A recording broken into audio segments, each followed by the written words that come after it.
E acho que é por isso que você colocou isso, né? Eu queria entender um pouco, falar um pouco com você sobre esse tema, que eu achei super interessante. Quer dizer, você está falando de mercado imobiliário, aí você colocou o medo como ferramenta na vida, né? O medo como ferramenta nos negócios e na persuasão.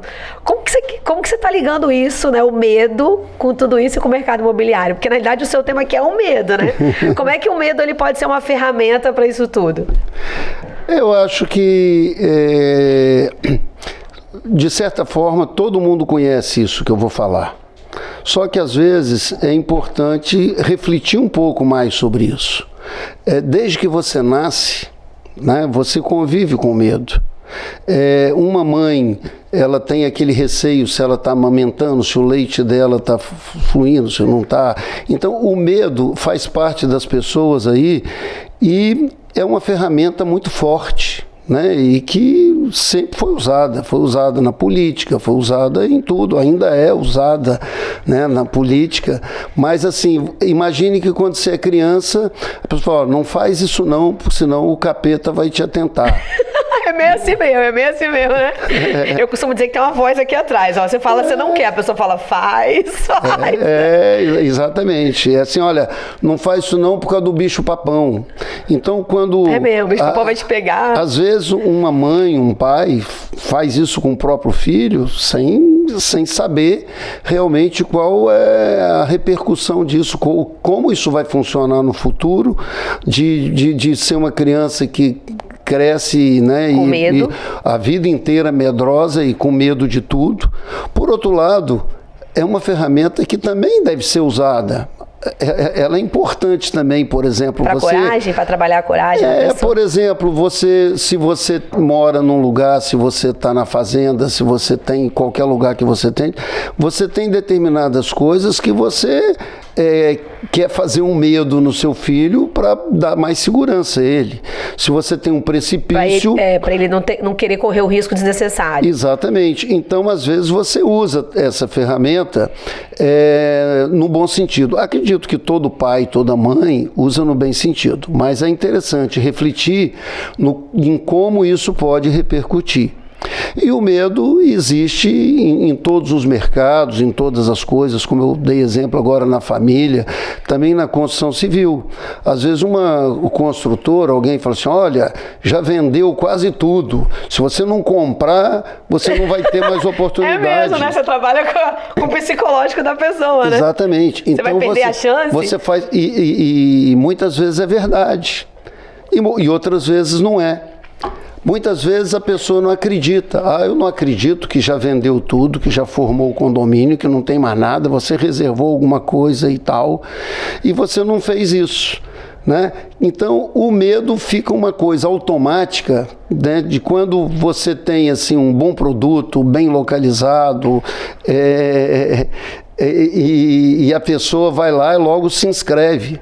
Né? A gente tem, Carlos, às vezes a pessoa se inscrevendo com 1 ano de antecedência que quer participar daquele de projeto, um determinado, né, empreendimento e tal, naquele local e tal. E eu acho que essa inscrição é um pouco por medo. Mesmo que você não faça esse medo nas pessoas, as pessoas já sentem isso naturalmente. E tem o lado também do medo ruim também, por exemplo, no funcionalismo público ou no próprio canteiro de obra.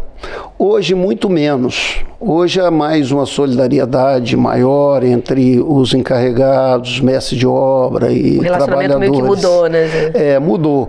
Hoje, cada vez mais, eu sinto aquela relação mesmo assim de amor pelo próximo, não tanto quanto deveria.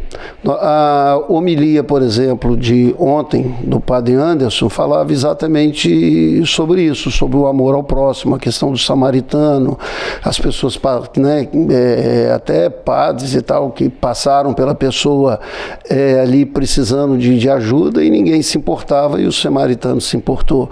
Então, essa pregação, essa situação existe no coração de muita gente, mas infelizmente também não existe no coração de tantas outras. Só que pela necessidade e por você obter, né, objetivamente né, aquilo que você quer, aquilo que você está comandando, automaticamente isso está mudando. Olha a relação hoje numa casa com a empregada doméstica. É uma relação realmente é diferente. É uma relação diferente do que era antigamente, né? Você vê mais como uma parceira, como alguém mais da família, do que como se fosse a pessoa realmente. É verdade, do que trabalho, porque como a gente vive nessa loucura, né? A gente sempre tinha muito medo antes, né? Será que essa pessoa vai me roubar? Será que ela vai pegar, não sei o que, você vai tratar meu filho mal? Será que, né? E aí, talvez esse medo fazia com que se tomasse um distanciamento do relacionamento. Exato. E aí isso deu meio que uma invertida, né? E a gente acabou sendo mais acessível para se relacionar de uma outra maneira, para que você tivesse a contrapartida da pessoa em é tipo assim, eu vou dar em troca aquilo que eu posso dar de melhor, que é tratar ela bem, cuidar.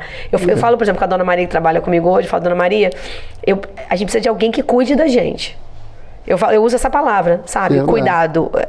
A gente quer ser cuidado, porque a gente cuida de tanta gente fora de casa. Verdade. Quando eu chego dentro de casa, eu quero que alguém cuide da gente. Eu uso essa palavra. E para que as pessoas cuidem da gente, a gente também tem que cuidar das pessoas. Né? A gente tem que ter essa sensibilidade de saber que a pessoa é igual a gente.